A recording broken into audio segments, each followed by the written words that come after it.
Bonsoir à toutes et à tous.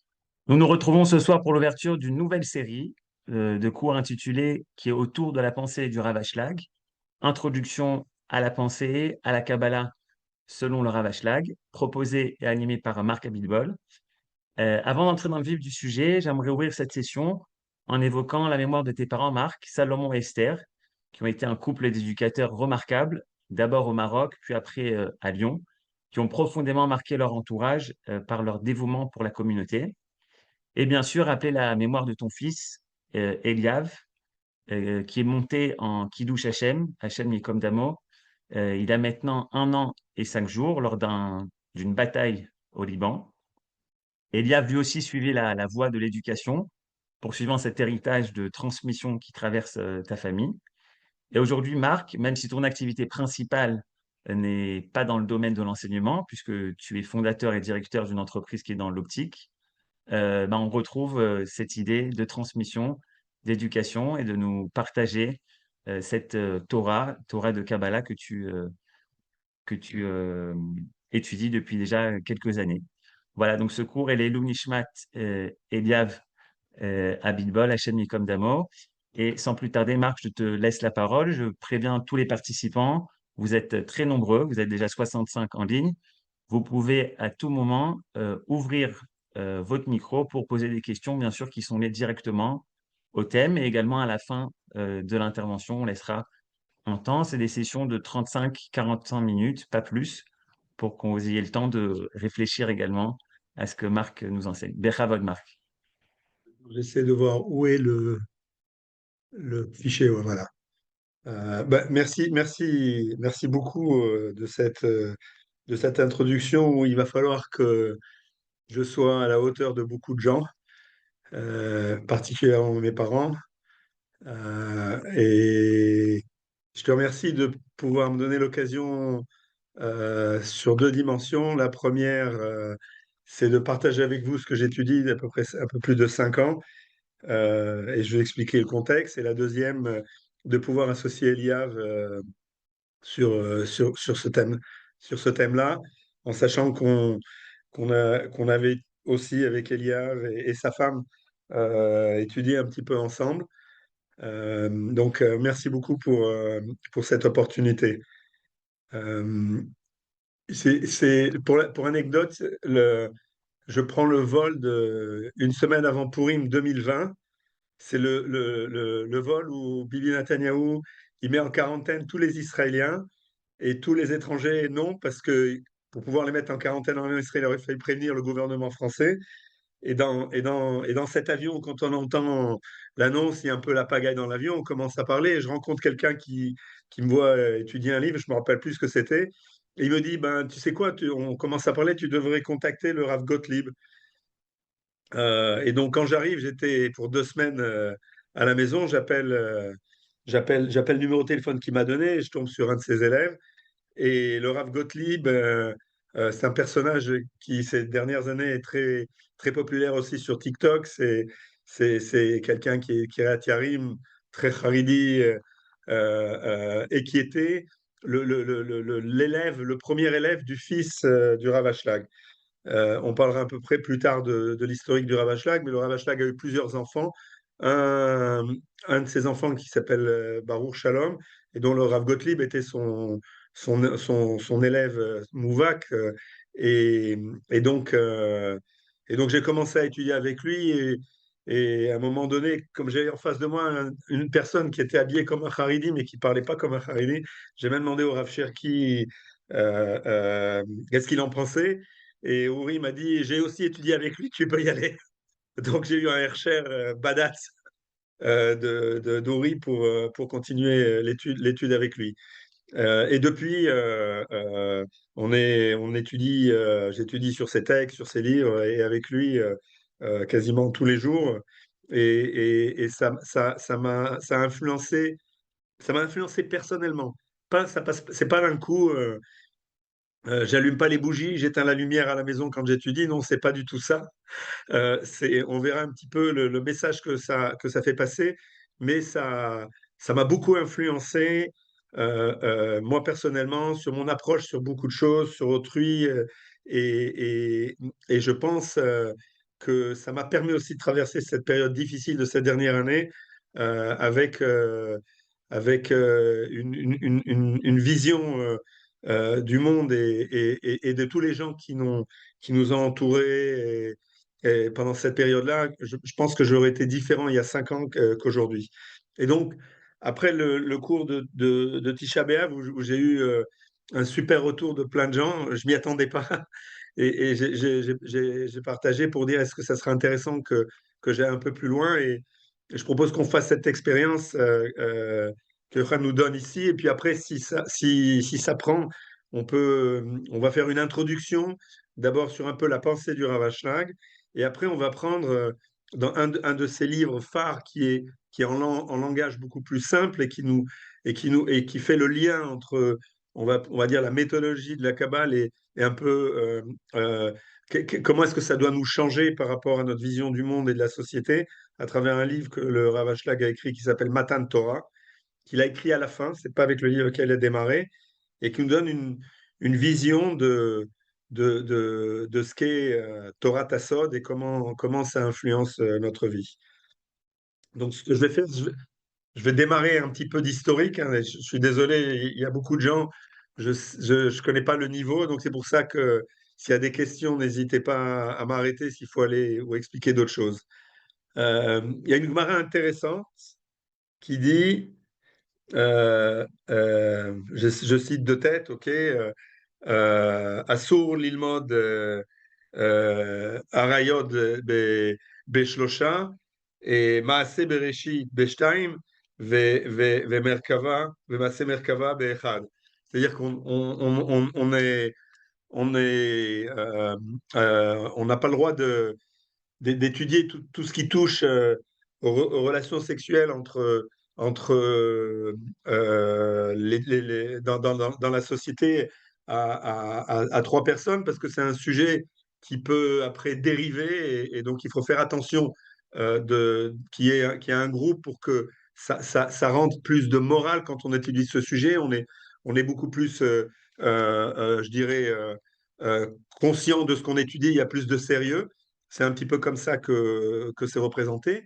Et le deuxième, les deux autres sujets qui sont intéressants et qui touchent de ce que l'on va parler, c'est Maaseh Bereshit et Maaseh Merkava. Donc il y a aussi, il faut qu'on soit un cercle encore plus restreint lorsque l'on va étudier ces sujets-là. Donc si Arayot, c'est trois, parce qu'autrement on est trop nombreux et ça rigole. Maaseh Bereshit, c'est deux, et Maaseh Merkava, c'est un. C'est juste avec son maître. Et donc, quelle différence entre Maaseh Bereshit et Maaseh Merkava?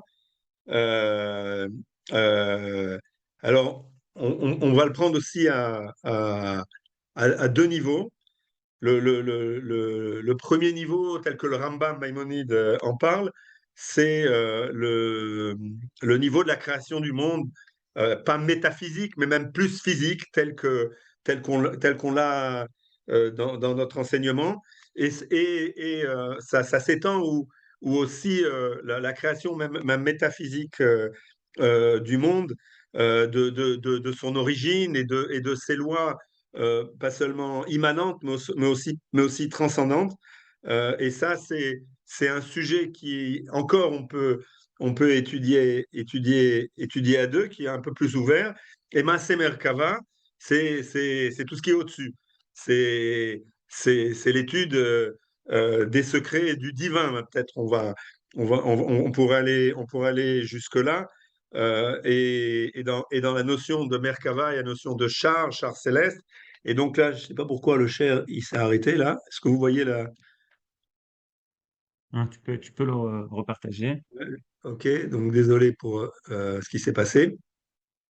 Et donc, c'est ce Massé Merkava, c'est l'étude de ce qu'est Ein Sof Baruch Hu, de ce qui est avant la création du monde physique ou même métaphysique qui est l'univers sur lequel on vit aujourd'hui, que ce soit le Rambam ou le Ramban.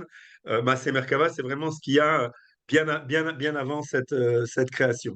Et donc, c'est intéressant, avant d'arriver au Ravachla, qui est relativement contemporain, puisque il avait 40 ans en 1920 et il est mort dans les années, fin des années 50 ou 60, donc qui est vraiment un contemporain avec une révolution au niveau de l'étude de la Kabbalah, et on le verra ensemble, c'est de faire une petite rétrospection pour voir, pour pouvoir comprendre où est-ce qu'on est aujourd'hui et qu'est-ce qu'on fait aujourd'hui.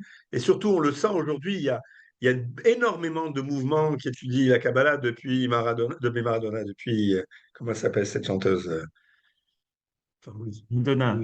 il y a plein de célèbres qui, aux États-Unis, Madonna, à Los Madonna. Angeles, Madonna, voilà. Désolé, je sais pas toujours. C'était plus du côté football, moi, mais c'est pas grave. Et donc, on voit, même dans nos cercles aujourd'hui, c'est des sujets qui sont beaucoup plus ouverts. On parlera aussi de l'ouverture après du Rav Kook sur ces sujets-là. Donc, c'est intéressant de voir où est-ce que ça a démarré.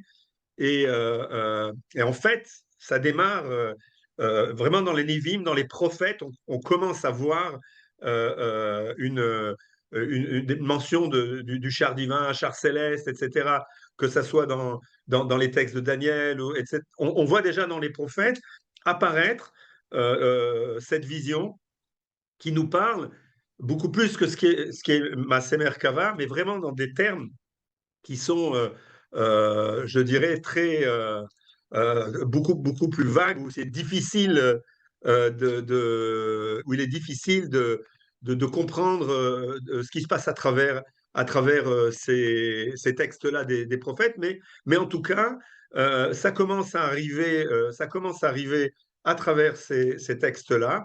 Et quand on continue, donc ça, on va avoir après l'ensemble de ces origines, on va continuer depuis les prophètes jusqu'avant le Talmud. On a un premier livre qu'on date de Avraham Avinu, c'est le Sefer Yetzira, qui commence à parler de choses un petit peu plus concrètes. Il va commencer par parler Kaf Bet Otiot, les 22 lettres. Et après, on verra comment les choses à la fin, elles sont pas, c'est pas seulement une histoire qu'on lit, mais les choses sont connectées, elles se dévoilent simplement étape par étape. Donc, dans le Sefer Yetzira, qu'on date de Avraham Avinu, il commence à donner une notion aux lettres, aux Kafbet Otiot, aux 22 lettres de la Torah. Elles ont déjà un message plus profond que la valeur linguistique que l'on va leur donner, ou même que la gematria. Et, euh, euh, et donc, c'est cette étape après, et dans ce même Sefer Yetzira, on voit apparaître pour la première fois la notion des sphirotes.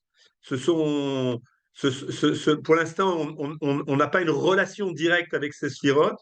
On ne voit pas très bien le rapport qu'elles peuvent avoir soit avec nous, soit avec le divin, mais Esser, Velotesha, etc. On voit déjà dans le Sefer Yetzira qu'on commence à avoir euh, ce monde décimal, hein, des 10 sphirotes, qui est très intéressant, peut-être même à joindre avec ce qui va se passer beaucoup plus tard dans la mathématique, où on va arriver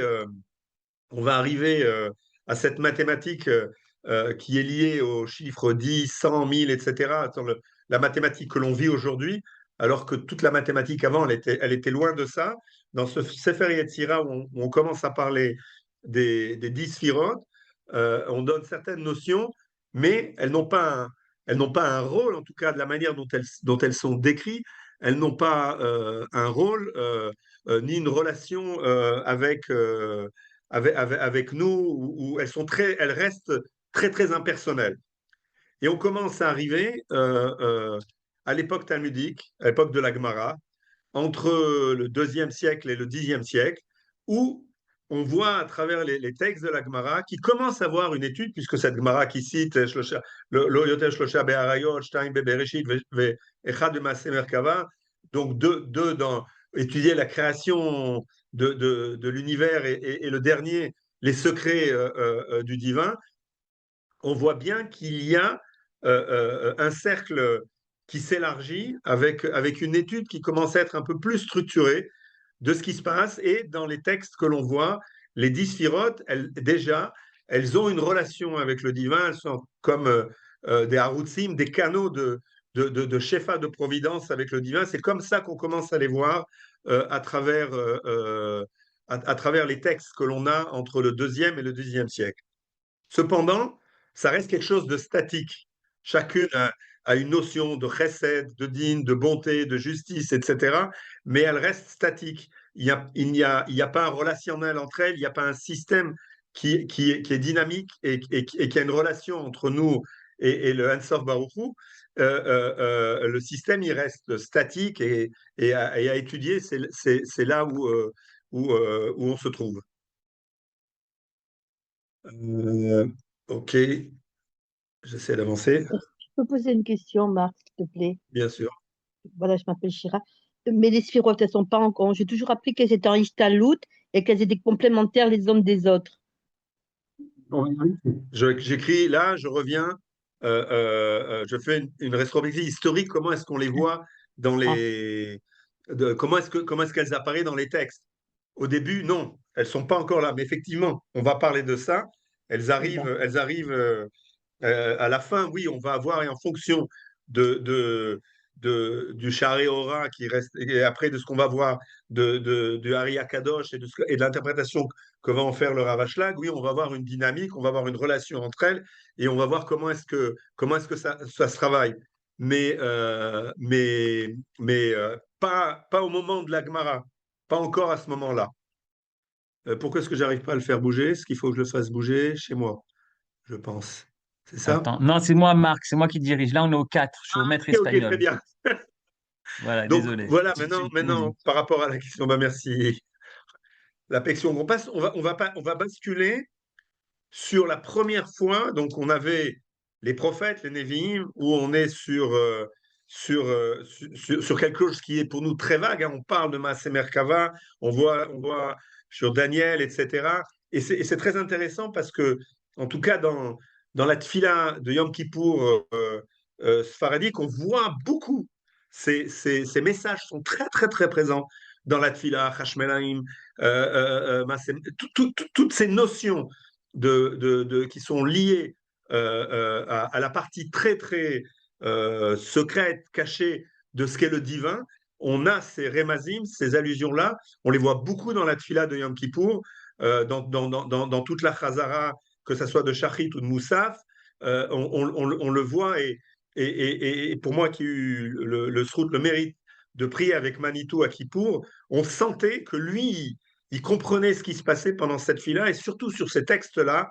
C'est ces textes-là qui, moi, la première fois que j'ai prié avec Manitou à Kippour, j'avais 18 ans, quand je suis arrivé en Israël, et j'avais des frissons parce que je le sentais, moi je comprenais rien, jusqu'à aujourd'hui d'ailleurs, mais je sentais que lui, quand il lisait ses textes, il y avait quelque chose d'autre qui se passait. Mais donc, pour revenir, on avance progressivement dans une découverte et dans quelque chose qui se structure. Et on arrive, Rambam, Ezra, Azriel, de Geron Gikatila, celui qui a écrit le Shareora, où il y a un excellent cours de Manitou là-dessus, et le premier qui a vraiment structuré dans un livre les SR Sphirot entre les noms.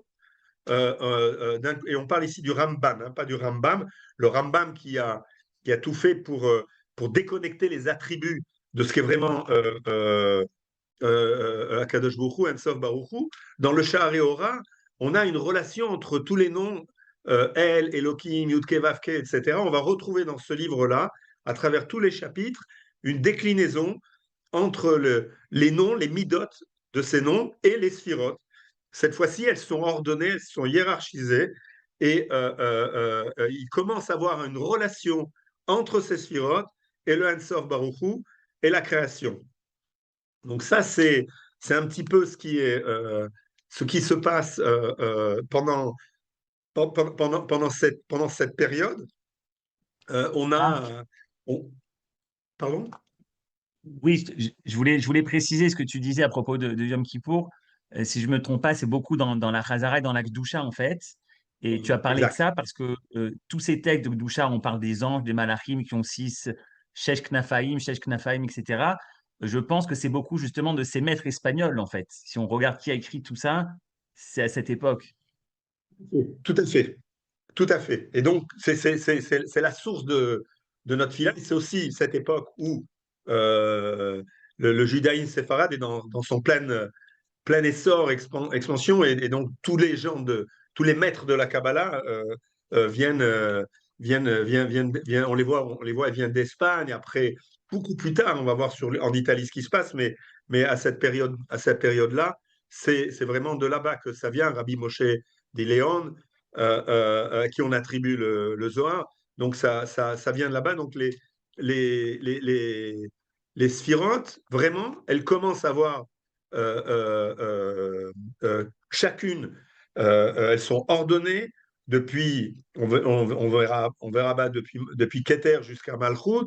Elles ont chacune une propriété, elles vont chacune avoir une force à qui elle va être attribuée une influence. Et ensuite, elles sont pour la première fois reliées avec le Ensof Baruch Hu. On y voit pour la première fois une polarité masculine et féminine.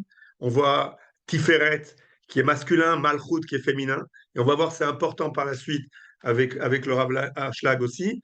Et, euh, euh, et, et la réalité spirituelle, elle est maintenant beaucoup plus dynamique, relationnelle, et c'est un changement conceptuel majeur que l'on que l'on qui arrive à travers à travers ces textes, à travers cette étude. Donc on a bien une évolution, et je veux aller jusqu'au Hari peut-être après pour parler un petit peu de cette évolution. Et quand on arrive au Hari, donc avant le Hari, on a le Ramak avec son livre du Pardes Rimon. Donc on commence à avoir quelque chose qui nous montre une unité, ok, puisque tout ça c'est effacé d'une seule lumière, tout ça vient des Hans of Baruch Hu. Donc on commence à avoir avec le Hari une harmonie qui n'existait pas avant. Cette harmonisation qu'on voit beaucoup dans le Pardes Rimoni, elle présente toutes les sphirotes comme les facettes d'une seule lumière. Son approche reste systématique et relie le Ein Sof, Baruch Hu, à ce qui est visible dans la création. Donc, et je vais parler du Hari Akadosh et je vais revenir un peu en arrière, puisque le Hari Akadosh vient après le Ramak. Il n'y a pas encore dans le Ramak la notion réelle de Partsoufim, de ces figures qu'on va voir, mais c'est vraiment le Hari Akadosh qui introduit d'abord le Tzimtzum, dont on parlera plus tard, la Shvirat HaKelim, le bris des récipients, et le Tikkun, et la naissance des Partsoufim. Donc, avec le Hari, on a un certain nombre de notions qui apparaissent. Ok, on parle du Tzimtzum, on va parler de Shvirat HaKelim, et après on va parler de Tikkun. C'est-à-dire, on va parler du retrait d'une certaine manière. On verra de la manière dont le Rav Ashlag en parle, c'est un peu différent du retrait divin. Ce retrait divin entraînant Shvirat HaKelim, et donc si on a cassé le récipient, il faut le réparer. Après, il y a le Tikkun, et tout ce qui organise euh, euh, ce flux ou cette activité ou cette transmission, etc., c'est à travers les Partsoufim, qui sont cette fois-ci des organismes spirituels, rouchanim, mais dynamiques. Il y en a, euh, il y a quatre Ari Hampin, ok, ça veut dire visage long, hein. Quand on traduit en français, ça fait, ça fait un peu comme chez les Indiens, mais ça n'a rien à voir. Et donc, c'est vraiment dans les 10 sphirotes, si on a Keter, Chochma et Bina, les trois premières sont, sont liées à cette partie-là des 10 sphirotes. Après, on a Abba Veima, qui est père et mère, non, Ari Hanpin, pardon, excusez-moi. Ari Hanpin, c'est Keter. Abba Veima, c'est Chochma et Bina. Après, on a Zahir Hanpin, c'est le petit visage. C'est notre monde à nous. C'est ce qu'on appelle aussi Tiferet. Et donc, c'est Tiferet, Chesed, Gvura Netzach, Od, Yesod. Ça, c'est le troisième partsouf, la troisième figure. Et on va voir que chaque bloc aura beaucoup plus tard aura une responsabilité et en fait des caractéristiques qui lui sont propres. Et à la fin, Malchut, qui est Nukva dans les Moussagim, dans les notions du Ari Kadosh, qui est qui est la femme, qui est le réceptacle, et qui termine cet ensemble de ces quatre partsoufim, qui donc réorganise l'ensemble des sphirotes. Et donc, ce qui est très important ici, ce qui se passe, c'est que si tout au début, on avait des notions très vagues de Massé Merkava à travers les prophéties, à travers ce que Daniel racontait, etc., et qu'après on est passé à donner à organiser les valeurs divines à travers des sphirotes, depuis Keter, Chochma, Bina, en donnant la notion de Keter, de couronne, c'est vraiment ce qui nous relie avec le Hansof. En descendant Chochma, c'est la sphère qui a, qui, est, qui a une vision générale des choses. Bina, qui est l'ingénieur, celui qui va aller dans le détail. Et puis après, et donc sur chacune de ces sphères-là, on a dans le Shareora une relation directe avec les différents mondes divins et différentes midotes.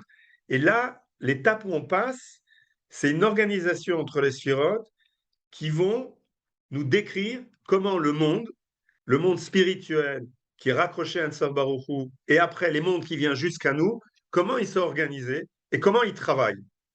Et c'est très important parce que comment ils sont organisés, comment ils travaillent, ça nous influence à nous. Et c'est de là que va démarrer après aussi bien le Rav Kook après que le Rav Ashlag, c'est-à-dire de cette organisation-là. Qu'est-ce qu'elle nous amène, cette organisation-là? Qu'est-ce qu'elle veut dire? Parce que il y a une phrase de nos sages, Chachmei Kabbalah, qui dit En Esev, les mata, she'en lo shoresh les mala. Il n'y a pas n'importe quelle petite plante dont sa racine ne vient pas d'en haut.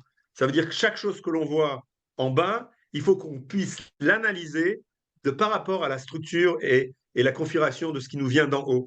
Donc, pour comprendre un petit peu qu'est-ce qu'on fout sur Terre, qu'est-ce qu'on a à faire, comment on regarde la société, eh bien, il faut revenir vers comment les choses sont faites et surtout comprendre que ce qui nous arrive, c'est en fait, il y a une racine tout en haut.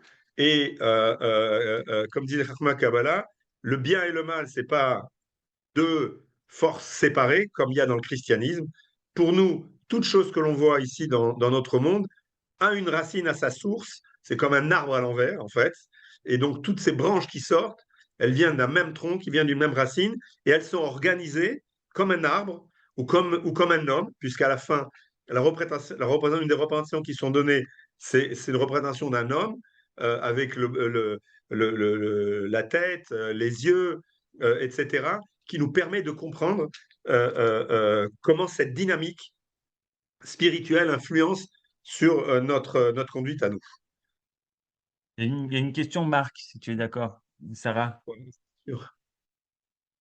Oui, c'est moi. Ah oui. J'écoute.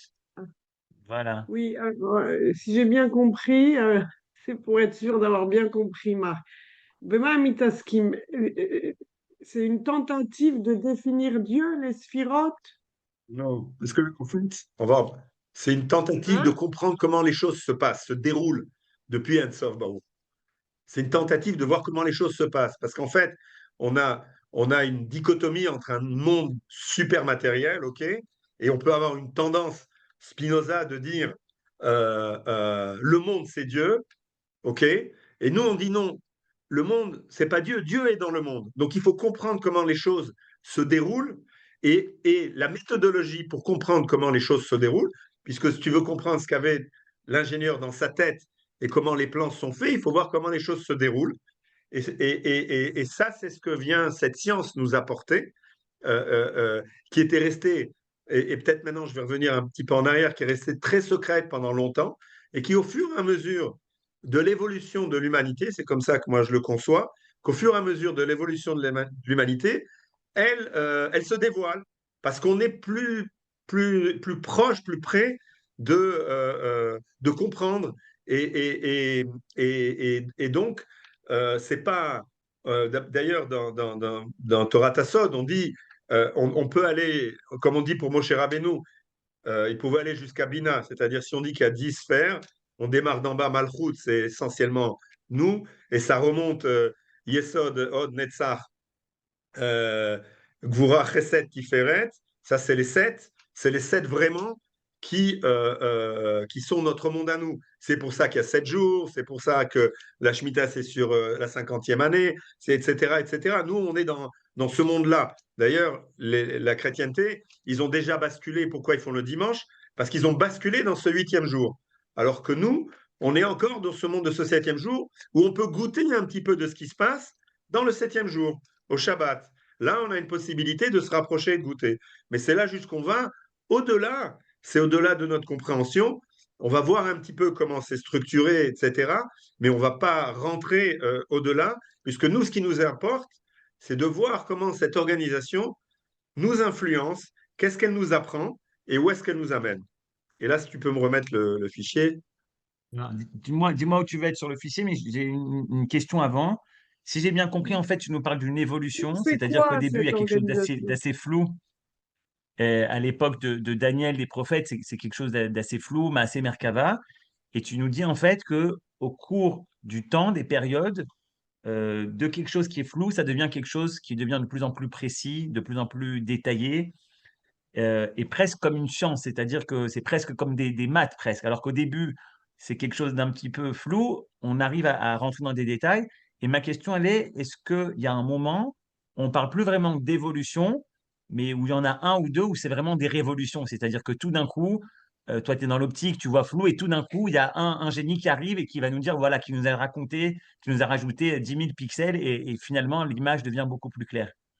Moi, dans ma personnalité, je ne crois pas disruptive, ok? Je crois qu'à l'évolution des choses. Mais parce qu'autrement, c'est de la magie. Mais ce que je pense, cette évolution, elle est liée à l'évolution de l'humanité. C'est-à-dire que les choses sont là, tout le monde ne peut pas y comprendre. Ok, la Gemara, elle dit, Maaseh Merkava Rak Bechad, parce que tout le monde ne peut pas y comprendre, mais elle existe. Ok, après, tu peux l'avoir d'une façon historique, comment les choses sont évoluées, comme les sciences. Mais moi, ce que je pense, c'est, Betsura Immunit, c'est les choses, elles se sont évoluées. On est en Shit Alfe Shanim Shel Tikkun, 6000 ans de Tikkun, on s'y rapproche.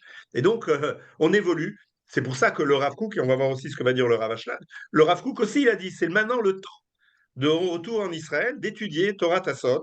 Et après, il y a eu différentes forces pour est-ce que c'est pour ça que les Shmonek Vatsim qui ont pris du temps à être publiés, que Orot HaKodesh, il n'est pas étudié de la même manière que Orot HaTshuva, mais il y a une évolution qui fait que est très marquée. Alors ça va plus vite à certains moments, si tu veux, ça va plus vite. C'est ce qu'on voit. Si tu veux, dans ce sens-là, oui, ça va plus vite. Euh, euh, euh, et après, ceux qui font cette révolution locale, parce que ça va plus vite, et on va parler du Ravashlag, ils n'ont pas toujours très bien vu. OK. Ok, très bien. Et donc, c'est, c'est, c'est, pour moi, c'est un petit peu ce qui se passe. Ça devient quelque chose qui est plus naturel parce qu'on est plus apte à l'accepter. Et donc, cette compréhension-là aussi, Sarah, avec ta question, le monde, il a évolué, il est plus scientifique, etc. Et donc, il a plus de capacité. Et puis aussi, c'est un peu plus moralisé, même si la barbarie à notre grand malheur, on a vu ce que ça peut être. Le monde dans son ensemble, il est moins barbare qu'il y a 500 ans. Il y a encore beaucoup de choses à faire. Et d'ailleurs, il y a eu des dérives contre cette barbarie qui deviennent too much chesed, mais ça, c'est un autre cours, un autre sujet.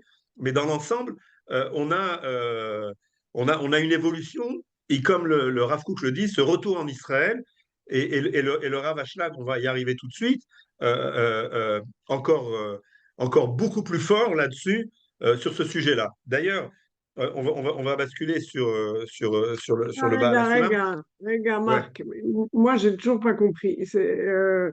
C'est quoi cette On organisation? n'étudie pas le bon Dieu. On C'est quoi ce n'étudie que pas tu le bon appelles... Dieu. Ok. Oui. Donc, C'est quoi cette organisation? on va en parler. Mais en fait, qu'est-ce qui se passe? Au début, on définit, je reviens, au début, on définit des attributs du Ein Sof Baruch Hu. Il est bon, il est comme ci, il est comme ça. Après, on les Oui. organise en sphères. Chaque sphira, et ça c'est le Shareora, chaque sphira donne un attribut qui a une certaine, se dévoile d'une certaine manière. Ok, de la même manière, Chesed, Gvura, Din et les combinaisons. Tiens, voilà, c'était la figure que je voulais montrer. Donc, on a ces différentes sphirotes, Keter, Chochma, Bina, Chesed, Gvura, Tiferet, Netzah, Od, Yesod. Elles ont chacune, elles représentent un attribut ou une représentation de divine au début. Et elles sont quasiment indépendantes et statiques puisqu'elles représentent une fonction donnée du Ein Sof Baruch Hu. OK? Donc, Ok. comment est-ce que. Quels sont les attributs du Ein Sof Baruch Hu? À travers ces 10 sphères, on peut voir comment elles sont représentées et chaque chose, elles sont représentées. C'est-à-dire ces sphères, elles sont alignées sur une colonne au début. OK? Ça veut dire qu'il n'y a pas quelque chose qui est plus comme ça, à droite, à gauche, etc. Elles sont alignées sur une colonne. À un moment donné, elles sont alignées sur le schéma que tu vois ici, parce qu'elles prennent déjà une relation entre elles. Par exemple, tout ce qui est à droite, c'est plus Resed. Tout ce qui est à gauche, c'est plus Din, Gvura. Au milieu, ce qui fait la synthèse des choses.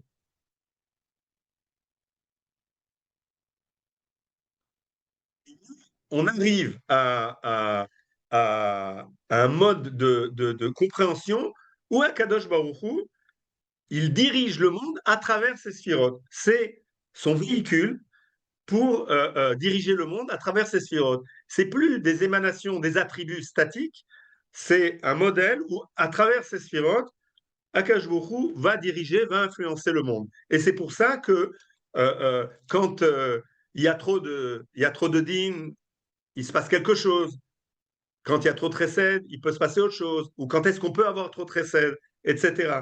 Donc, à travers ces sphirotes et leurs attributs, on n'est plus sur un mode statique, on est sur un mode dynamique où Ensof Baruch Hu va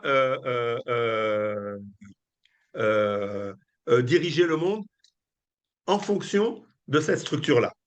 Et nous, on se trouve tout en bas, Malchut. De tout en haut, et ça descend tout en bas. Et les fonctions qu'il y a entre elles, c'est là où arrivent les notions des partsoufim. Et il demande à passer en plein écran, là, mais je ne sais pas. Pour moi, c'est en plein écran déjà.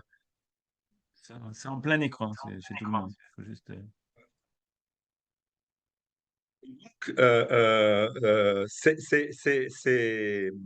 Cette répartition-là, elle est parce qu'elle va donner une dynamique à ce qui se passe et chaque partie a un rôle à jouer qu'on verra plus tard. Hein. Donc, si tu veux, tout ce qui est au-dessus de la première ligne, ok, tout ce qui est au-dessus de la première ligne, ce qu'on appelle les Gimel Rishonot, les trois premières, elles vraiment, ah, c'est intéressant la remarque. Là.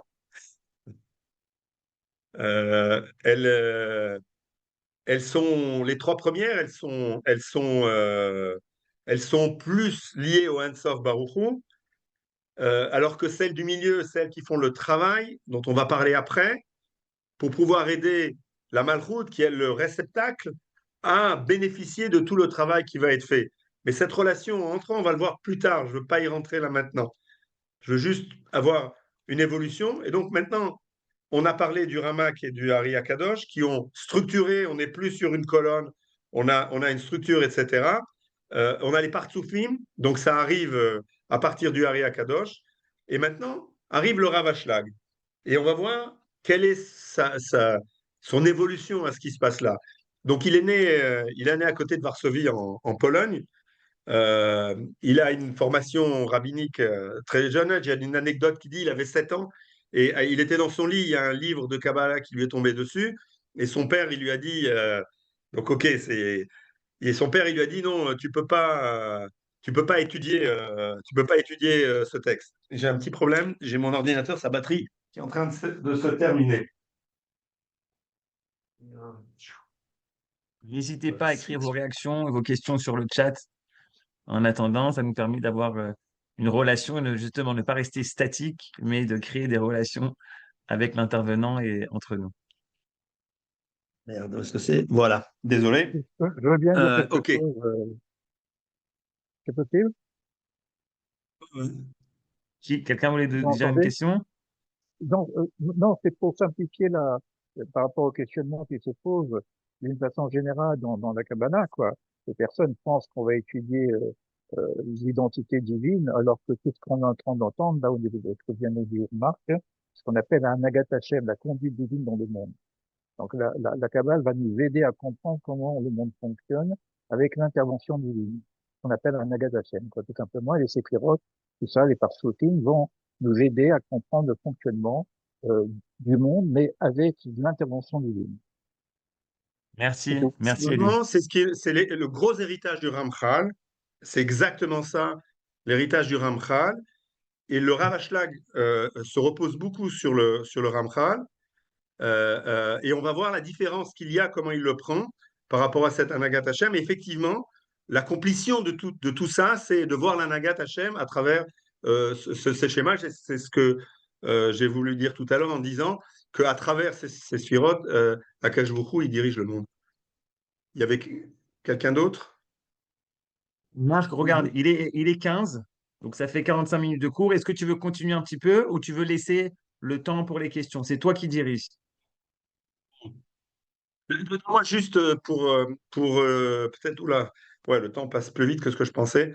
Juste pour finir sur le Rav Ashlag, parce que c'est Ok. important pour permettre de commencer la fois d'après. Donc, le Rav Ashlag, il est dans un monde de yeshiva, d'études de Gemara, et donc on raconte qu'il avait des pages du Hari dans sa Gemara, etc. Et en 1920, il dit à sa femme, Mitziti et Tatsmi Israël, en Pologne, c'est fini, j'ai plus rien à faire ici, il faut que je parte en Israël. Et donc, il ramasse de l'argent pendant un moment. Après, il part pas avec toute la famille parce qu'il a passé.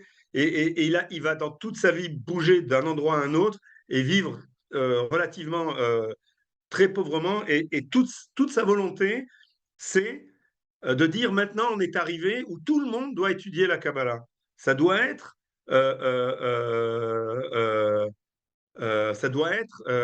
c'est ça maintenant, on est arrivé au moment où on doit étudier la Kabbalah et le Rav Chaim Vital, dans son introduction au premier, au Etz Chaim, il est très très dur avec ceux qui étudient pas la Kabbalah. Mais là, on est encore à des gens qui sont à des stratosphères de ce que nous on est. Mais arrive un personnage qui dit il faut rendre la Kabbalah accessible à tout le monde. C'est comme ça que la Géoula va arriver. C'est très similaire à ce que dit le Rav Kook. Il va avoir une exécution différente du Rav Kook, qui va être beaucoup plus centré vers l'individu, mais il a le même discours. On est maintenant à une période où on doit passer à travers l'étude de la Kabbalah. Si tu peux me passer... Oui, ok, voilà. Donc, il commence à écrire. Il commence pas par le Pirouche Assoulam sur le Zohar. Il commence par Sefer Panim Masbirot, pour expliquer, pour prendre un petit peu le Etz Chaim, Shara Kavanot, etc., tous les livres qui ont été écrits sur la pensée du Ari Akadosh par le Rav Chaim Vital, et son premier jet, il est incompréhensible, personne ne comprend. Et donc, il va aller sur l'œuvre qui est vraiment la plus systématique et qui est une méthodologie d'approche sur la Kabbalah quasiment mathématique, qui s'appelle le Talmud Esser Sfirot. Donc, en fait, il l'a bien appelé Talmud, parce que pour lui, c'est la Gemara des temps modernes, et le Talmud, la Gemara des Esser Sfirot, et c'est un exposé systématique avec une méthodologie qui va d'un bout à l'autre et qui permet de rendre accessible et de comprendre toute cette ishtalshelut, de tout ce déroulement depuis les Esser Sfirot, les Partsoufim, qu'est-ce qui se passe entre le Ein Sof Baruch Hu et nous, comment ça influence, comment les choses se font, et qui a un impact, et on le verra, et ça c'est, je pense que l'œuvre la plus importante du Rav Ashlag, comment ça a un impact à nous sur sur l'individu. Et je ne sais pas c'est quoi le prochain. Oui, on va. Vas-y, amène-moi le prochain. Voilà. Après, je vais m'arrêter ici.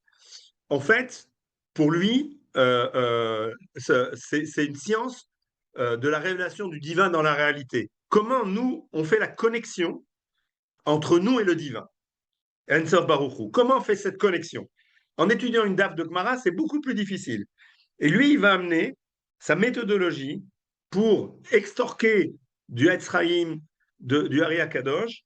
Comment est-ce que nous, on fait cette connexion-là? Et le chidouche le plus important, c'est ce qu'on va appeler Ratson Lekabel, Almenat Lahashpia, on le verra après. C'est-à-dire que pour lui, la base, c'est la volonté de donner à autre. Et on va expliquer comment ça sort de là. Et donc, il a une vision sociale qui est une dimension spirituelle du partage et de la justice très, très importante, qui dit que c'est la seule chose qui peut permettre de se rapprocher du divin. Et il dit, dans la création, en fait, chacun participe au plan divin et c'est comme ça qu'on fait. Et je veux juste reprendre là-dessus deux petits sujets. D'abord, une anecdote qui est vraie, puisqu'il y a des textes. Il avait écrit à Ben Gurion et il l'avait rencontré, parce que lui, il était dans une période où, en 1921, quand il est monté en Israël, il était sur la fin de la révolution bolchevique. Et donc, il a été très impressionné par ce qu'il a vu là-bas. Et avec cette étude de la Kabbalah qui l'a amené au don de soi à son prochain, et on va voir pourquoi après, il est allé voir Ben Gurion et il lui dit mon chef, il faut qu'il y ait que des kibbutzim en Israël. Parce que c'est comme ça qu'on va se rapprocher de Dieu. Et donc, lui, il a dit rien, il faut le capitalisme, il faut laisser tomber, il faut que les kibbutzim, parce que c'est ça le message, le message divin. Et c'est un petit peu avec ça qu'il va démarrer. Je parlerai de Lévinas qui parle de l'infini à travers autrui. Et il y a des textes qui ont été écrits entre lui pour faire des correspondances entre lui et Lévinas très importants. Mais on va voir que c'est un sujet central dans son étude. Ratson lekabel almenat la tête, le ratson de recevoir pour donner, pas pour prendre pour soi. Et ça va être, quand on aura vu le cours prochain, hein, ou dans les deux cours à venir, les fondamentaux de sa pensée, c'est d'aller étudier dans Matan Torah comment, depuis ces principes de Kabbalah, on se retrouve dans ce Ratson lekabel almenat la tête, de cette volonté de recevoir pour pouvoir donner. Voilà. Désolé si j'ai un peu empiété sur. C'est super, merci beaucoup, passionnant. Les questions, chers amis. Oui, Sarah. Là. Est-ce que quand il a vu les conséquences de la révolution bolchevique, il a retiré cette idée de vivre comme un kibboutz? Non, d'ailleurs, il y a même en Israël un Kfar Anassi, où ils sont comme ça, ils travaillent par rapport à sa pensée. Non, lui, il pense que c'est la seule manière de pouvoir se rapprocher du divin. Mais bon, c'est long, hein, et ça fait 5 ans qu'il étudie. On va y aller petit à petit. Allez. En tout cas, merci beaucoup. Merci Je à crois qu'il y a vous. d'autres personnes qui voulaient poser des Oui, questions. Richard, non, vous aviez une question? c'est intéressant. Une question, Oui, s'il vous plaît. allez-y. Merci à vous. C'est marqué Liban parce que j'étais au Liban. Là, je suis en France. Je vous parle de Reims, capitale mondiale du champagne. D'accord. Merci, mes frères. C'est très intéressant. Juste deux petites questions. Le Harizal, c'est qui quand on dit Harizal? C'est Zal, c'est Zichrono Livracha, et son nom, c'est le Ha'ari, c'est les initiales D'accord, de, d'accord. de son nom. Donc, on l'appelle le Ha'ari Zal ou le Ha'ari Akadosh. Zal C'est la étant même Zichrono chose. Livracha, que son nom nous soit béni, et Akadosh, c'est le saint. Très bien. Et j'ai aimé l'arbre renversé, donc les racines sont dans le ciel. Signe toujours, toujours. J'ai une Oui, une autre personne. question, Marc. Comment tu Il faut imiter différencies la Sarah à Gemara? chaque présentation. Oui. Comment tu définis la différence entre la Gemara et le Zohar et la Kabbalah? Ah, mais ça n'a rien à voir. Ok, il y a de la Kabbalah Oui. dans la Gemara. Ok, il y a la Kabbalah dans la Gemara. La Gemara a été, c'est un passage inévitable pour arriver à comprendre toutes les notions du judaïsme. Et à l'intérieur, il y a Torah Tassod. On explique que le C'est pour Ari ça. Akadosh, il étudiait 6 jours de la semaine la Gemara Alpi Torah Tapshat, dans son sens littéraire, et que le Shabbat, il refaisait tout le chasse selon la Kabbalah. Donc, c'est une autre dimension. C'est pour ça qu'il appelait ça Talmud et Sphirot. Il n'y a pas de Gemara dedans du tout, il y a sa méthodologie. Mais tu peux prendre sa méthodologie et aller retourner étudier la Gemara. Et il y a des textes très intéressants à réétudier quand on va parler du Ratson Lekabel, Almenat Rashpia, de la volonté de donner, de recevoir pour donner. Je fais toujours référence à cette première Mishnah du traité de Shabbat. Si les gens se rappellent, elle démarre de quoi? Le Shabbat, on sait toutes les interdictions, tout ce qu'il faut faire, etc. Par quoi démarre cette première Mishnah? Voilà. Baal Habayit omed bifnim et ani omed bachutz. On est Shabbat et on a le propriétaire qui est à l'intérieur et le pauvre qui est à l'extérieur. On a donc une relation entre quelqu'un qui a déjà reçu, puisqu'il a une maison, et un autre qui est dehors et qui n'a pas reçu. Et comment je vais lui donner? Et donc, cette Mishnah, elle démarre déjà par étudier ce Ratzon Lekaben, Almenat la tête, cette volonté de donner, de recevoir pour donner. Et je dis toujours, cette Mishnah, pourquoi elle démarre comme ça maintenant? Pourquoi on ne démarre pas par d'autres choses beaucoup plus importantes du Shabbat? C'est parce que pour nous dire, qu'est-ce que fait la veille de Shabbat ce pauvre dehors et pourquoi il n'était pas déjà avant chez toi? Et je pense que là, il y a dans la notion de ce qu'on étudiera du Rav Ashlag, quelque chose qui vient nous interpeller dans la relation sociale, qu'on a rentré notre Shabbat et qu'on a laissé le pauvre dehors. Et donc, c'est cette première Mishnah qui démarre déjà sur un sujet qu'on peut étudier, pas seulement sur la Melacha de sortir, mais sur cette dimension sociale qui on a laissé l'autre dehors et qui donc nous déconnecte du divin de cette manière-là. Donc, voilà deux manières d'étudier la même Mishnah. Moi, j'ai une question. Oui, Richard, il y avait Richard d'abord. D'accord. Non, je veux dire, c'est important puisque on pose la question Gemara, Zohar, Kabbal, etc. Au fur et à mesure que vous parliez, soyez gentils de donner l'époque, un semblant de date. Pour nous, qui revoyons ça d'un petit peu loin, d'accord, nous replonger dans tout ça, c'est avoir des époques, d'avoir des dates, ça nous aidera à mieux les comprendre, les apprécier, etc. On va dire, après Rabbi Shimon ben Gamliel, c'est l'époque de la Mishnah, c'est après la destruction, au moment de la destruction du deuxième temple.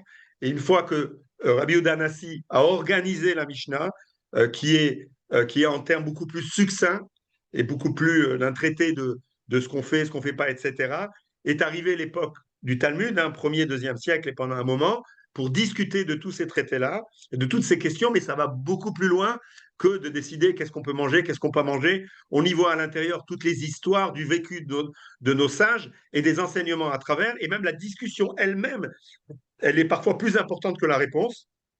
Et on arrive après à l'époque des Géonim, 8e siècle, quelque chose comme ça, et on a parlé du 11e au 13e siècle où on commence à voir l'organisation des sphirotes, c'est ce que j'ai commencé à noter, etc. Il y avait un autre Richard qui voulait poser une question. Allez-y, monsieur. Le monsieur est de trop.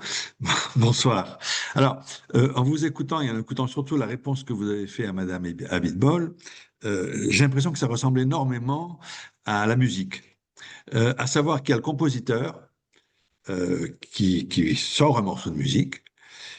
Il y a les musicologues qui vont... Non, il y a les interprètes qui vont chacun différemment interpréter la même musique. Et ce qui est surprenant, c'est que d'un interprète à l'autre, c'est pas tout à fait la même chose. Il va y avoir même des disputes entre les gens en disant mais non, c'est pas comme ça qu'il faut le faire. Et ensuite, il va y avoir les musicologues qui sont les intellectuels. Je les compare aux kabbalistes. C'est-à-dire, bien sûr, on n'approche pas le divin. Ça, c'est le compositeur. On peut approcher éventuellement par les prophètes, c'est-à-dire les artistes. Et surtout, les intellectuels, les musicologues vont disséquer à longueur de page et note par note ce qu'a pu bien vouloir dire l'auteur, mais on n'arrivera jamais à savoir. Autrement dit, c'est un rapprochement. On ne fait que se rapprocher de façon asymptotique, soit de façon prophétique, soit de façon intellectuelle. Alors, ça c'est l'image que je voulais vous proposer. Alors, je ne sais pas si Et c'est bonne ou mauvaise. si, parce que je dirais même que la musique, elle transcende notre âme, donc il y a des choses qui sont intéressantes à prendre de ce que vous avez dit. Merci beaucoup, ça vaut le coup d'y plonger. Je pense qu'en plus, malheureusement, j'ai pas une très bonne oreille musicale, je suis assez connu pour ça dans la famille, mais je pense que la dimension supplémentaire que j'aimerais dans les cours à venir vous faire passer, c'est comment ça nous impacte dans notre vie, dans notre rapport à autrui. Et si la musique, d'un certain côté aussi, nous calme, ça a une dimension, mais là, on va voir ensemble, ça a une dimension beaucoup plus active.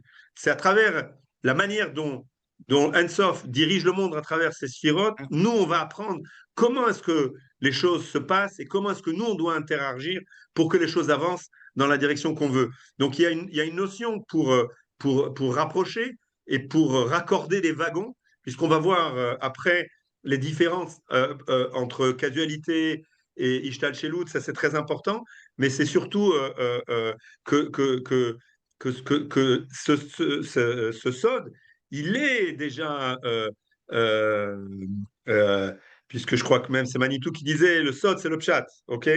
Donc il est intrinsèque même dans les livres de la Gemara pour nous amener euh, à, à participer à ce projet divin extraordinaire et à l'amener à avancer. C'est ça qui est important, c'est ce qu'ils appellent le tikkun. Cette correction-là, elle est à travers ça.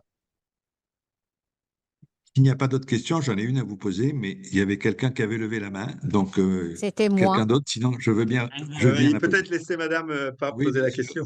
bien sûr. Est-ce que je suis la seule à pas savoir ce que c'est que les partsoufim? Parce que c'est les sphirotes, les partsoufim. Il y avait un schéma, si tu peux le remettre. En fait, on a dit qu'il y avait les 10 sphirotes qui marquent déjà depuis le Sefer et Yetzira, qui est très très vieux, puisqu'on dit qu'il est daté d'Abraham, mais peu importe. Et après, les sphirotes, elles étaient organisées en une colonne, parce qu'elles n'avaient pas de relation entre elles. Et à un moment donné, les sphirotes commencent à avoir des relations. Donc là, vous avez sur la droite, les sphirotes, elles sont organisées, vous voyez même des diagonales entre elles. Peut-être, je ne sais pas si on arrivera dans ces 8 cours-là, mais peu importe. Mais il y a déjà une dynamique entre elles, puisque celle de droite, elles sont plus bonté, chesed, chokhmah, chesed, et celle de gauche sont plus dans la rigueur, dans la décision. Et en fait, ce que les partsoufim, on les organise en 4 catégories, pardon, parce que celle d'en haut, on a celle d'en haut, les trois d'en haut, celle tout en haut qui s'appelle Keter, c'est un partsouf, c'est une figure indépendante qui s'appelle Ari Hanpin. Après, celle de droite, Chokhmah, c'est Abba, le papa, ok, qui d'ailleurs a une symbolique masculine dans ce qu'elles veulent dire. Celle de gauche, qui est Bina, qui est Ima, la connaissance. Semble-t-il que la féminité a plus de rigueur que le papa, hein. D'ailleurs, c'est ce que ma femme dit toujours. Moi, je laisse tout passer, elle a plus de rigueur. Donc, ça doit bien avoir une source quelque part. Donc, ça, et donc, on a déjà Ari Hanpim, Abba Veima. Et après, donc on a trois parsoufim ou trois facettes, trois faces. Après, on en a une quatrième qui s'appelle Zahir Hanpim et qui est à l'image de Ari Hanpim. Ari Hanpim qui est Keter la première, qui est une longue face, une longue figure. Ça veut dire c'est une longue, c'est l'infini. Arir pour dire c'est l'infini, long. Et là, Zahir, c'est notre monde déjà, nous. C'est déjà plus succinct. Et ça correspond à les 6 sphirotes qu'on a, les 7 sphirotes qu'on a au milieu. Donc Zahir Anpin, petite face, c'est le quatrième partsouf, et c'est 7. Et le dernier, Nukva, c'est la Malchut. Nukva, ça vient de Nekeva, de féminine, et c'est celle qui est le réceptacle de tout ce qui lui arrive, puisqu'on le voit, elle est reliée par le Yesod. Et il y a énormément à parler, mais il faut j'ai voulu donner, j'espère que je n'ai pas fait une erreur là-dessus, une vision un peu globale de tout ça, et il va rester plein de questions, et on va commencer après à structurer et aller de l'avant. Donc j'espère que je n'ai pas éveillé trop de questions par rapport à ce qu'on va. J'espère que je Merci comprendrai plus beaucoup. tard. Merci beaucoup, Marc. Non, Écoutez, c'est très bien que tu avais beaucoup de questions parce que tu as ouvert, c'est une introduction, donc il faut comprendre que le monde de la Kabbalah, c'est vraiment un monde. Donc je vois qu'il y a des gens qui connaissent déjà ces notions, il y en a qui les connaissent moins. Mais c'est pas grave, puisque comme on va travailler sur ces notions, donc en fait, on va les découvrir petit à petit et c'est un cours introductif. Donc, c'est le but, à mon avis, d'éveiller les questions. Dernière question rapide et réponse rapide de Marc. Et après, on va ouvrir sur le chat, sur le groupe WhatsApp. Vous pouvez poser toutes vos questions dans la soirée. Puis nous, après, Marc, etc., on décidera quand on voudra de faire des petits audios ou donner des petites réponses. À la fin du cours prochain, celui d'après, il y a un tableau avec toutes les notions principales. Et après, on va passer à un texte plus éducatif, plus abordable, pour voir une représentation de ce que c'est cette pensée. Si ça plaît, on replongera depuis le début dans vraiment dissecter les sphirotes, etc. Là, j'espère que c'était un bon teaser. Dernière question, chers amis, ou pas? Bon, alors on s'arrête là. Toda Rabba, Marc. Merci beaucoup, Marc. C'était On va passionnant. dire Allez, bonne merci, hein. soirée, rêve à tout le monde.